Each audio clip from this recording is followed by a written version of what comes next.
ese lunes de abril de 1977 se conoció el movimiento de policía y personal que rondaba por el edificio del Banco de la República. Los ciudadanos no tardaron en agolparse en la plaza principal a especular qué es lo que pasaba.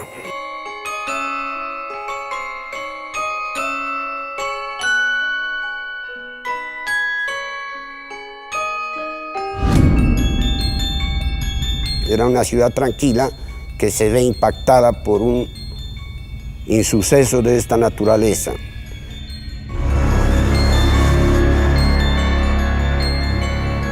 Fue sorprendente, en primer lugar para la ciudadanía y desde luego de alarma y también desde luego zozobra, ¿no? Es decir, cómo se había podido producir un hecho tan inesperado.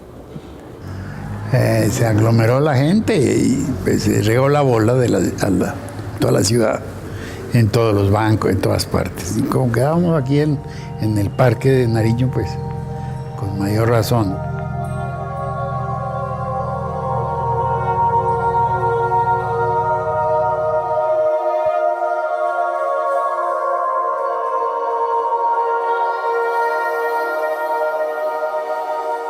Y encuentro ese día lunes, la policía estaba metida en el teatro de acontecimientos, si es que esto se puede llamar de tal modo. La conducta mía no fue distinta a hablar con el señor jefe del F2, que funcionaba sobre la calle 20, carreras 27 y 28, y encarecerle, por Dios, que cierren esas puertas, que no permitan la entrada de nadie, que la sellen. Porque yo muy bien sé que si se borran esos rastros que deja la delincuencia, es muy difícil a un investigador, a un instructor, dar con los elementos que permitan dar con el señor, con los señores, los autores de esa conducta. El señor Aquilino Sendales Campuzano fue empleado del Banco Popular y en ese entonces tuvo la idea de hacer el robo. Había algunos documentos que hablaban sobre la solicitud de los planos del Banco de la República, solicitud efectuada por funcionarios del Banco Popular, con el pretexto de que el Banco Popular quería hacer una bóveda similar a la del Banco de la República. Y desde ahí se empezó a gestar la idea y a precisar la parte operativa, porque había que tener exactamente las dimensiones de la bóveda, la ubicación de la bóveda y la distancia que existía entre la bóveda hasta el inmueble que ellos ocupaban. En ese inmueble establecieron una cafetería muy mal montada, muy mal decorada, y pues obviamente después se dedujo que era para que la gente no entrara, porque no les interesaba que hubiese concurrencia. Y además, en ese inmueble pusieron también algo que no iba bien con la cafetería, cuál era la venta de productos para agricultura y ganadería, vendían fertilizantes. Ladrones topos se llevaron 82 millones de pesos de las bóvedas de seguridad del banco emisor. Los antisociales perforaron un túnel hasta las bóvedas del emisor y según la policía, en esta labor emplearon cerca de 6 meses. 7:45 de la mañana. Procedí a abrir la bóveda donde guardábamos el dinero. El empleado encargado me dijo: doctor Javier, allá hay un hueco. En ese momento yo me imaginé que era algo así como un ratón, un orificio superficial. ¿Dónde? Le dije, ¿dónde? Entonces me dice, mírelo allá, mírelo. Ya me acerqué y efectivamente vi una cosa negra ahí. Y resultó ser la boca del túnel que nos hicieron los famosos hermanos Sendales, según la justicia. Pero la seguridad bancaria de la banca central había fallado hasta ese momento en Pasto, porque la bóveda de reserva del banco estaba a la vista de la gente que entraba al banco, establecía dónde estaba la bóveda de reserva, gente que se paraba en la esquina de la librería Victoria, que quedaba justamente en toda la esquina, también la observaba desde afuera y de otra parte podían establecer.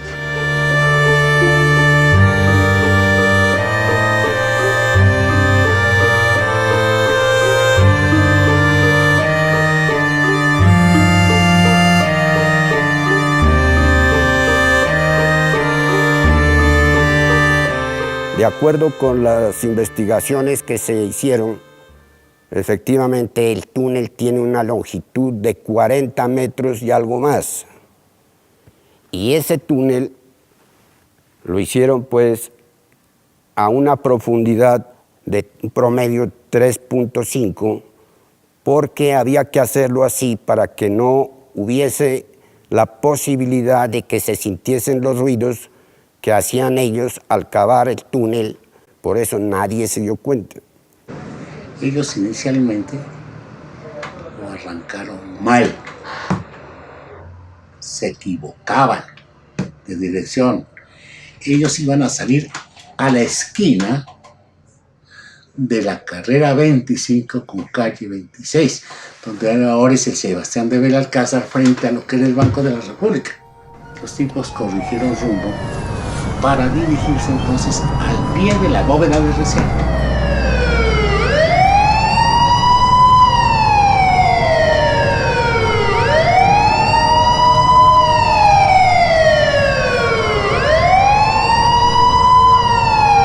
En este momento nos encontramos en la antigua Casa Don Lorenzo, donde se ubicaba el banco donde se efectuó uno de los más famosos robos de Nariño.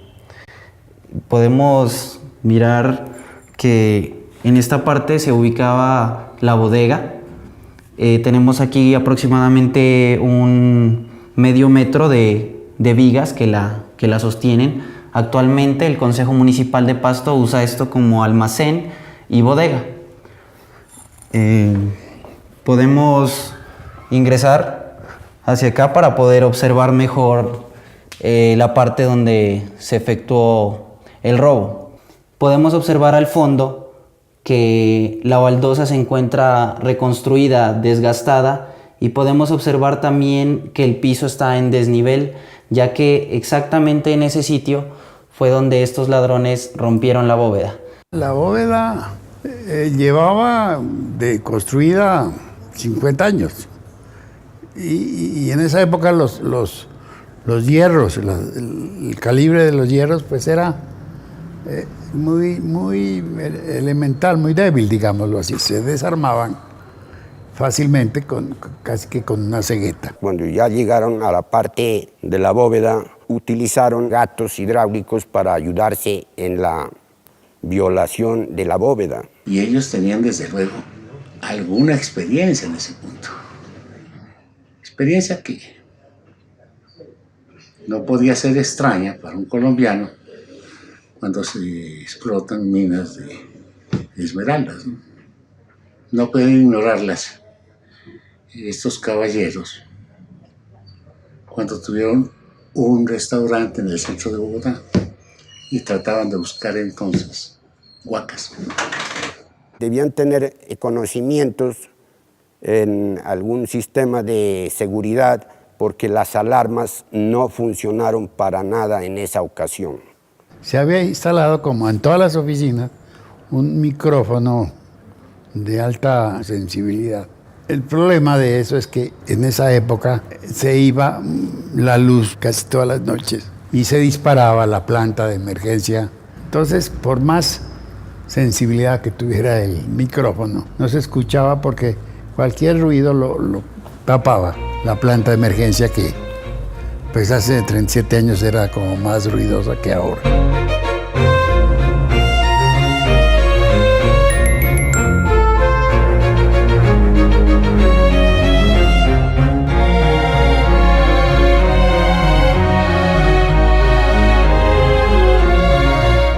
la cuantía del robo eran algo de más de 82 millones de pesos.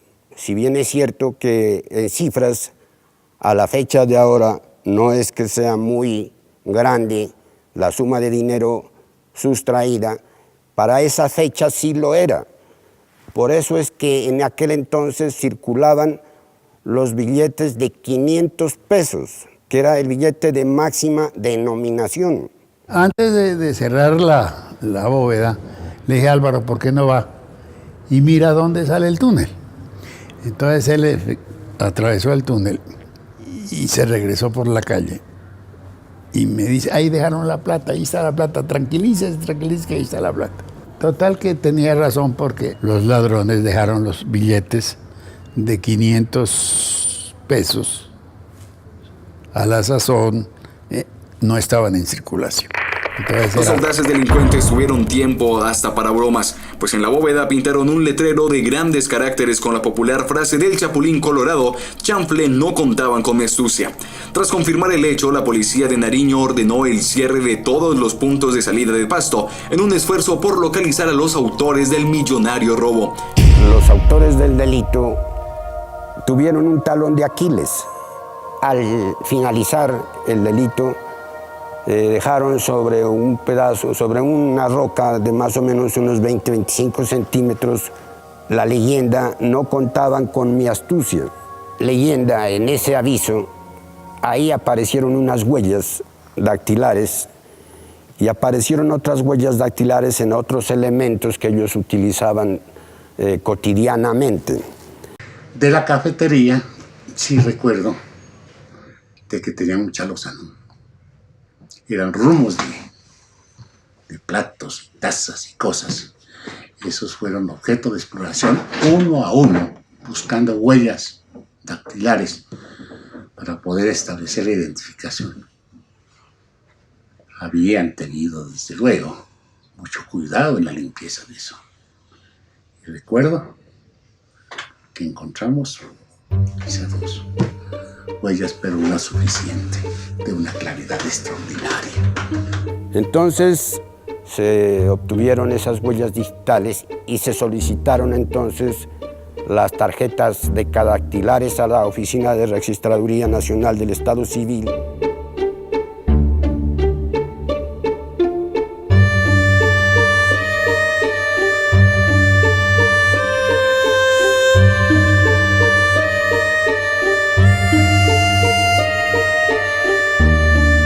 En los archivos del F2 de aquella época se obtuvieron ya las fotografías de los autores: de Emilio Sendales, Jesús María Sendales Campuzano, y de Aquilino Sendales Campuzano, que ustedes pueden observar aquí.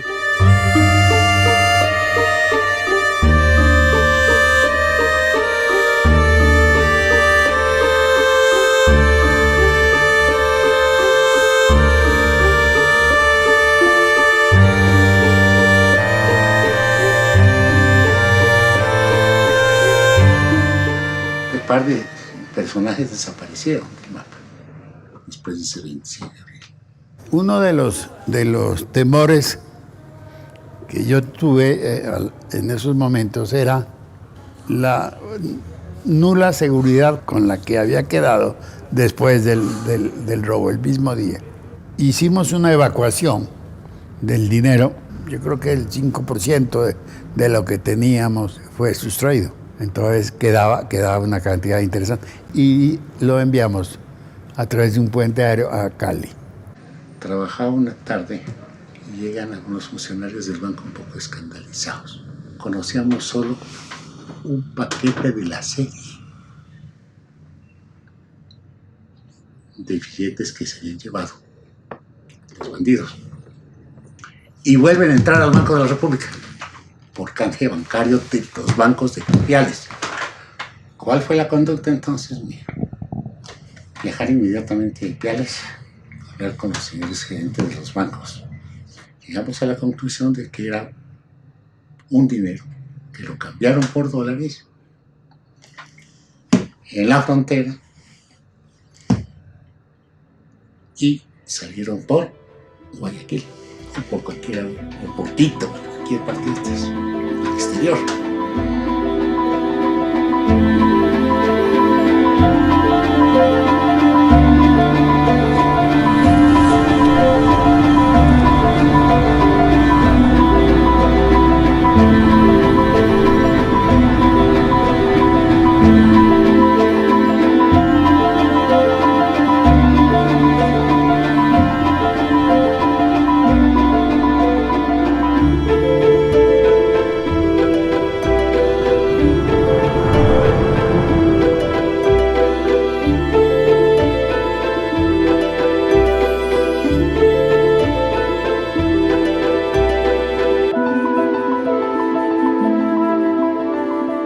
Yo creo que los medios de comunicación nos quedamos cortos. El manejo de la información fue muy cerrado. Permitió eso, que el periodista, ante la falta de respuestas, se le dé paso a algunas cosas que no correspondan de pronto a la verdad, sino que son más bien parte de los juicios no soportados. La información que se daba en los medios no era tan exacta como se había sucedido el caso, porque los medios en esa fecha no tenían el acceso a los expedientes, al expediente que contenía la realidad de la investigación. Algún medio ha mencionado a los Rodríguez Orejuela, pero considero que para aquel entonces los hermanos Rodríguez Orejuela puntualmente no tenían la edad para estar vinculados a un tipo de acción de la envergadura que representó justamente lo que hoy se sigue llamando el robo del siglo pasado. Hay una confusión o una mala noticia, que es que el robo estaba programado para que fuera en Semana Santa, porque habían 4 días de asueto para desocupar la bóveda. Ellos necesitaban tiempo. Habían tenido atrás un tiempo mayor, pero no lo utilizaron. ¿Por qué no lo iban a utilizar? Porque les faltaron recursos. Y eso se acredita cuando don Samuel Chaparral, el lunes siguiente a esa semana larga, tal vez en la Semana Santa, va al banco a hacer un retiro de un dinero enviado desde Bogotá a don Samuel Chaparral. Entonces, ya armados de dinero, y quién sabe otros movimientos, como la adquisición de un vehículo, una GMC.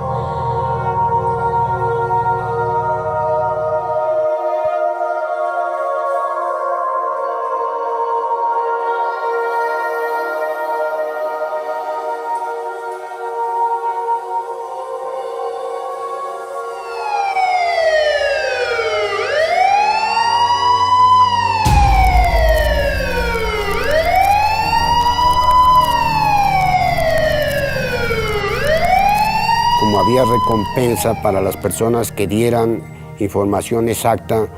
En alguna ocasión en Bogotá, una persona observó el movimiento de una camioneta y unas cajas que se subían o bajaban a esa camioneta. Después de del famoso 25, el 27, 28 de abril, don Emilio Sendales hace encargo de unas cajas, haciéndole unas súplicas especiales por su cuidado. Se monta un operativo que termina con la captura de estos, omitiendo una serie de incidencias. Los 2 Sendales nunca jamás fueron capturados. Ni Samuel Chaparral, o sea, Aquilino Sendales, ni Jesús María Sendales Campuzano. Ellos no fueron capturados.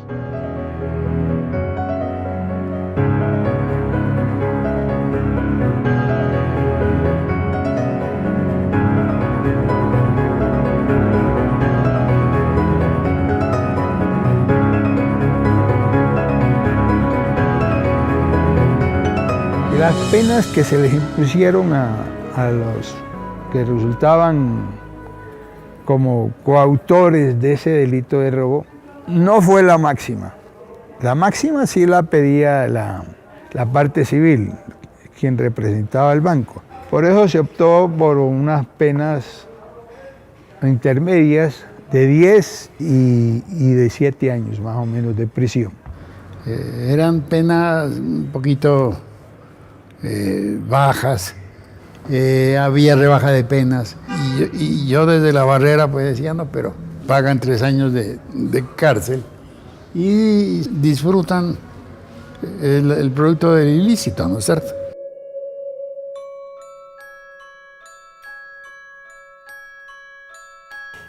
Como ocurre siempre y desafortunadamente, pues en estos medios capitalistas el dinero manda. Entonces Emilio Sendales se sabe que efectivamente este y los otros cómplices salían en algunas ocasiones de noche a dar serenatas a las detenidas que estaban en la otra cárcel. En la noche se arma una plaza de toros portátil. Fui yo quien tuvo la ocasión de hacer la presentación de Óscar Agudelo en la cárcel judicial de Pasto. Esto por cortesía de don Emilio Sendales.